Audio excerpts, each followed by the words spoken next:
You ask Tiger to solve. This deals with linear equations with one unknown. The final result is n equals -2. Let's solve it step by step. Simplify the expression. Expand the parentheses.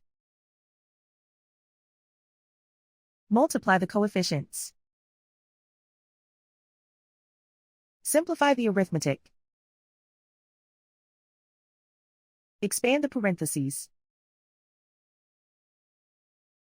Multiply the coefficients.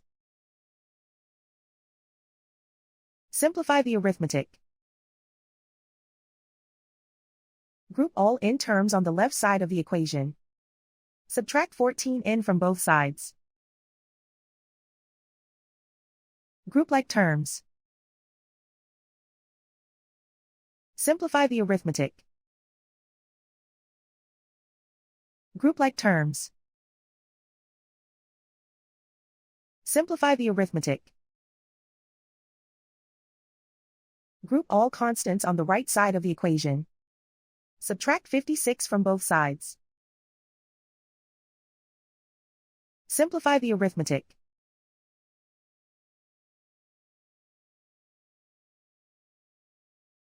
Isolate the n. Divide both sides by 7. Simplify the fraction. Find the greatest common factor of the numerator and denominator. Factor out and cancel the greatest common factor.